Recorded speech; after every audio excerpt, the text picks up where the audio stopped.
Welcome, everyone, to another regularly scheduled rerun. As you may already know, twice each month I release a classic episode that I think is still relevant and definitely worth your time while we do some catch-up work here on the back end of the show. Today, I thought it would be a good time to think back to that time just after the election and to hear some of the advice and warnings that people were giving about the media in the age of Trump. Hear what people were saying back then and sort of compare to how things have been going recently. Of course, members, on the other hand, get a regular supply of bonus content that helps get them through these rerun days. A few of our recent bonus episodes, just for example, include conversations about the power paradox, the problem of people in power losing their ability to empathize with those they are supposed to govern.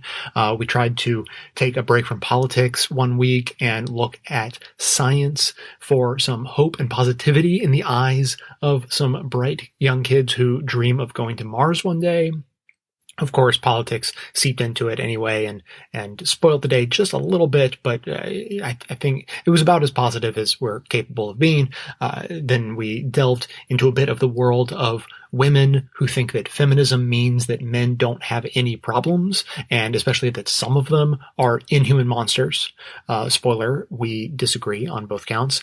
And the most recent bonus show was actually just a sort of a follow-up on the Power Paradox episode with some insights from a listener voicemail and fan favorite Reverend Roger Ray.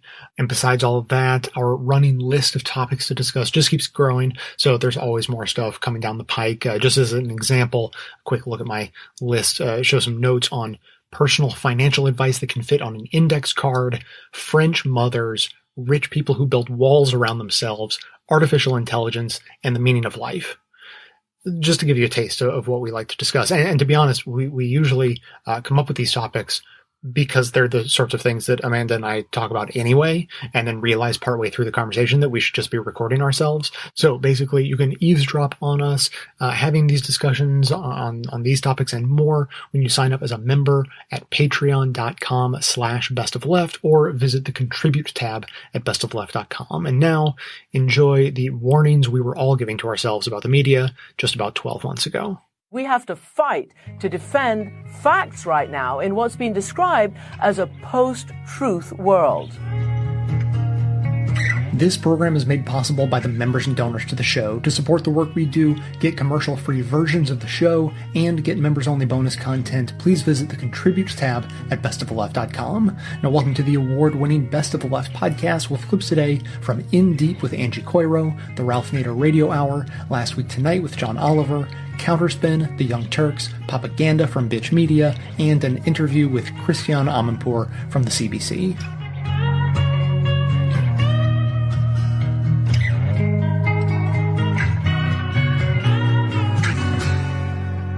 I want to talk about the role of the media as a whole. Yeah. I was listening to some post-election commentary today, and one of the analysts said he's had it up to here with the candidates, and all the candidates did it. They all bash the media now as though the media is monolithic. They're not monolithic. I've worked in a newsroom. Most media are intent on getting the news out. They're on deadline. They're not taking edicts from on high and say, please put out a liberal bent to the news.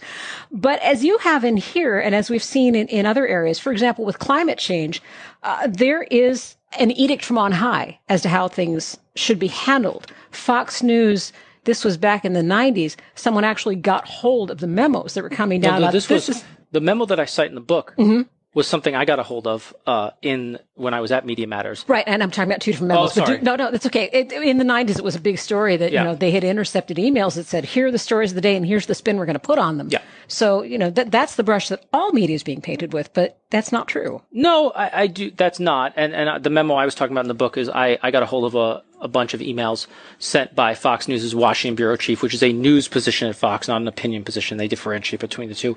And there were numerous ones that I don't cite in this book, but have been cited elsewhere, such as before the 2008 election, where this was great. I got a tape of him on a cruise ship giving a lecture, talking about how he went on Fox News and called Barack Obama a socialist, even though he didn't believe that was true in the days leading up to the 2000. And he literally said, I called him a socialist, even though I knew that wasn't true. But now he's proven he's a socialist. Like, you just admitted you went on TV and said things that aren't true.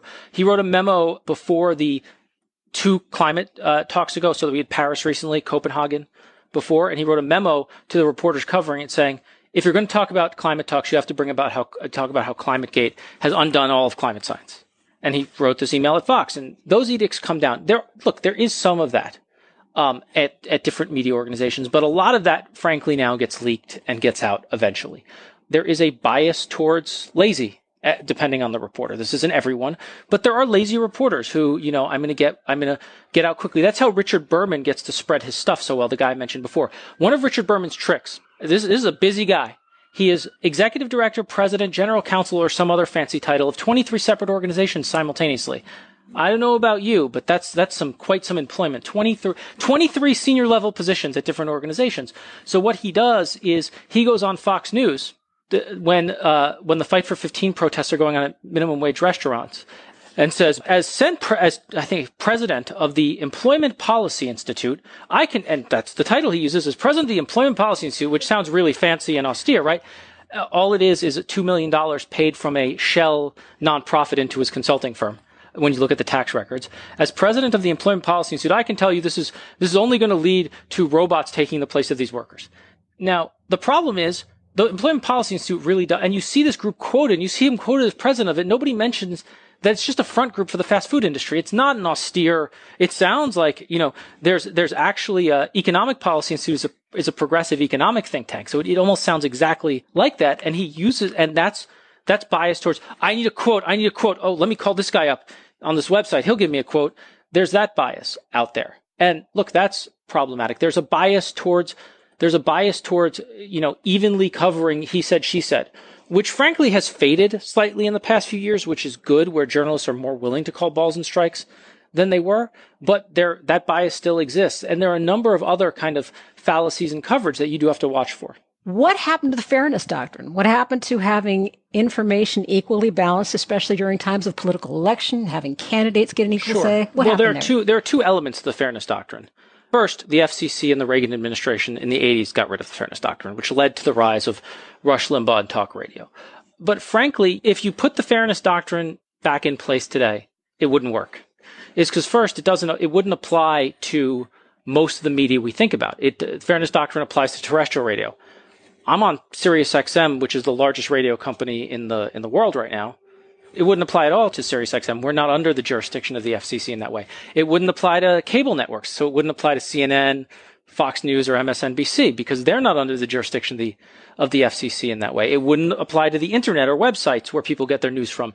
It wouldn't apply to The Daily Show. It might apply to Stephen Colbert's show on CBS. It might apply to the nightly news, which is still important, and it would apply to terrestrial radio.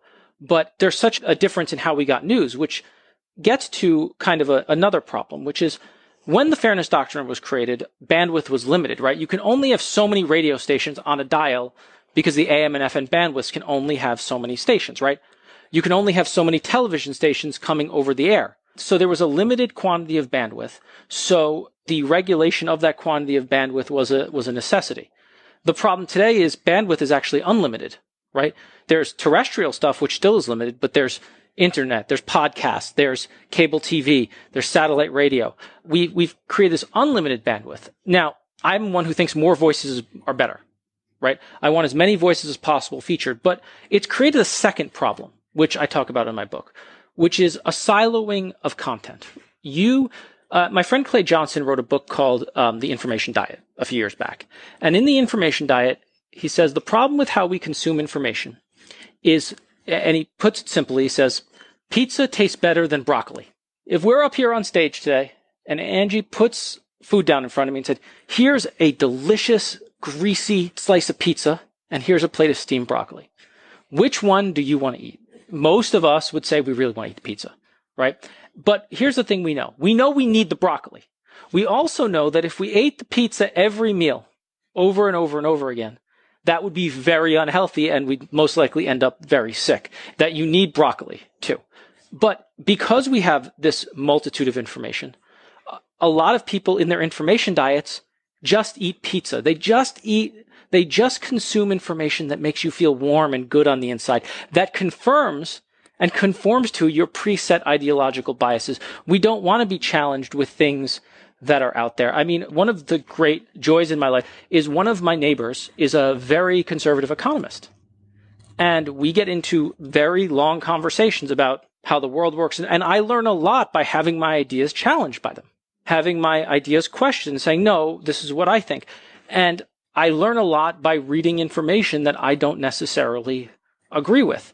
Now, I want to make sure that information is correct and accurate. And frankly, all too often, stuff on the internet, et cetera, just isn't accurate. But if we go completely unchallenged, which a lot of people do, that in and of itself is a problem, one that creates a weakness in our system that allows Lies Incorporated, who essentially are hackers of our democracy, right? Hackers look for weaknesses in computer systems and exploit them.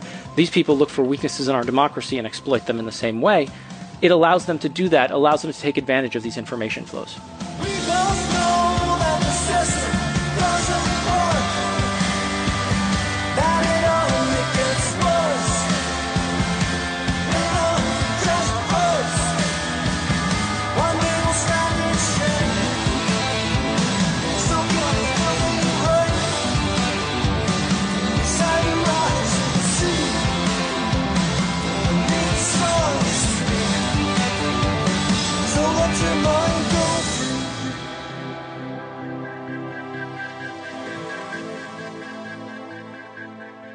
We decided that we would pull some interesting clips from some of the speakers.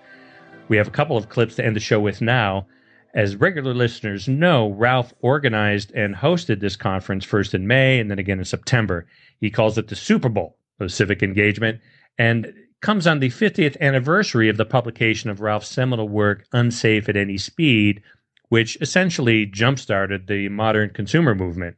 But instead of having a party, which is not really Ralph's style, he wanted to use the commemoration to gather civic leaders of all stripes to tell their stories of how they accomplished so much and what still needs to be done to turn the country around.